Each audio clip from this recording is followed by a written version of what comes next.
Welcome back everyone. I hope you guys are doing well. तो इस video में मैं एक क्वेश्चन के बारे में बात करने वाला हूँ। एज अ बिगिनर ये क्वेश्चन पूछा जाता है कि काउंट एस्ट्रिक और काउंट वन में क्या डिफरेंस है। वो सिर्फ याद नहीं करना है कि क्या है, इनफैक्ट याद करना ही नहीं चाहिए डिफरेंस। आपको लॉजिकली मालूम होना चाहिए कि ये कर क्या रहे हैं, अपने आप ही आपको डिफरेंस पता चल जाएगा। चलिए हम सबसे पहले काउंट एस्ट्रिक देखते हैं। Select asterisk from employee. मैंने ये एम्प्लॉय टेबल बनाया है।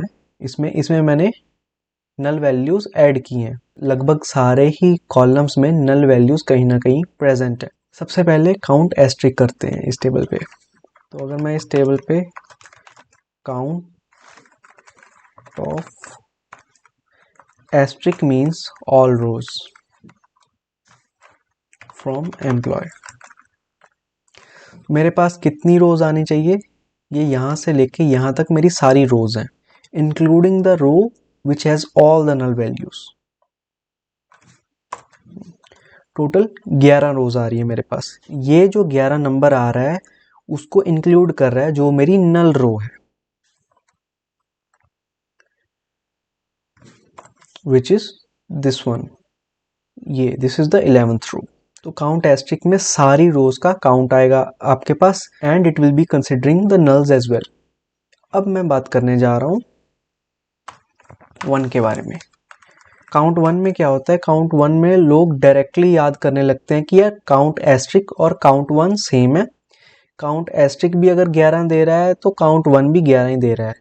मतलब कि अगर एम्प्लॉय टेबल में हमारे पास 1000 रोज होती तो काउंट एस्ट्रिक भी 1000 देता और काउंट वन भी 1000 देता। लेकिन क्या हो कि अगर मैं इस वैल्यू को वन की जगह 2 कर दूं, क्या ये 11 से 22 हो जाएगा? चलिए देखते हैं। नहीं हुआ। क्यों? इसका रीजन समझते हैं। मैं सबसे पहले काउंट नहीं लिखूंगा। As I have said this earlier in my previous videos कि जब भी आपको कोई चीज़ समझनी है, चाहे वो फंक्शन वाइज हो, चाहे वो डेटा को लेके हो, तो आप पहले एक छोटे से पॉइंट को पकड़िए, फिर उसको धीरे धीरे धीरे धीरे ब्रॉडर व्यू में देखते जाइए। तो मैं यहाँ पे क्या ले रहा हूँ? मैं पहले वन ले रहा हूँ। हम यही तो कर रहे थे, हम ये वन का ही काउंट ले रहे थे ना। तो काउंट लेने से पहले देखते हैं कि ये वन टेबल में कैसे दिख रहा है। तो ये जो वन है, जितनी भी हमारे पास रोज होंगी इस टेबल में, उन सबके सामने जाके एक कॉलम में ऐड हो जाएगा। अगर मैं 2 लिखूं तो 2 भी ऐसे ही करेगा। 2 भी हर एक रो के सामने जाके उस पर्टिकुलर सेल में ऐड हो जाएगा। इसका मतलब है कि ये जो है ये एक स्टैटिक वैल्यू है। अगर मैं इसको 200 भी कर दूं तो ये 200 डज नॉट मैटर कि ये नंबर कौन सा है।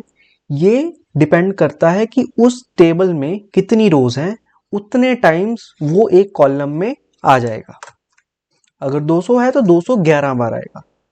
दैट मीन्स कि ये जो वैल्यू है ये जस्ट एक कांस्टेंट वैल्यू है, और जब इसको हम काउंट करेंगे तो वो कितना आएगा? हमारा हर बार 11 ही आएगा। क्यों? क्योंकि एम्प्लॉय में 11 ही रोज रहेंगी। कांस्टेंट वैल्यू जो मर्जी डाल दो, चाहे 200 डाल दो, चाहे 1000 डाल दो। आई होप आपको ये पॉइंट क्लियर हो गया होगा। और दैट इज वाई लोग कहते हैं कि काउंट एस्ट्रिक और काउंट वन में कोई डिफरेंस नहीं है। बट बैकएंड में जो वो वन है वो हर एक रो के सामने आ रहा है और उसका हम काउंट ले रहे हैं। तो that also depends on the table. अगर टेबल ये चेंज हो जाए तो इसकी नंबर ऑफ रोज चेंज हो जाए तो ये जो काउंट वन और काउंट 200 है ये भी उतनी टाइम्स ही आएगा जितनी टाइम्स इस टेबल की रोज आएंगी। अब आगे बढ़ते हैं। ये तो हमारा हो गया स्टैटिक नंबर। अगर हम स्टैटिक टेक्स्ट डालें तो क्या होगा? जो लॉजिकल चीज है वो सोचते हैं। यहाँ पे 200 था, ये स्टैटिक था। अगर मैं यहाँ पे कोई टेक्स्ट लिख दूं, मैंने लिख दिया स्ट्रिंग, तो ये स्ट्रिंग मैं कहाँ से ले रहा हूँ? एम्प्लॉय से। एम्प्लॉय में कितनी रोज है? 11। क्या होगा? ये स्ट्रिंग 11 बार आ जाएगा। हर एक रो के सामने, हर एक रो के लिए ये स्ट्रिंग आ जाएगा। कुछ भी लिखूं डजंट मैटर, ये कितनी बार आएगा? ऑब्वियसली ये 11 बार ही आएगा। क्यों 11 बार आएगा? बिकॉज टेबल में 11 ही रोज हैं।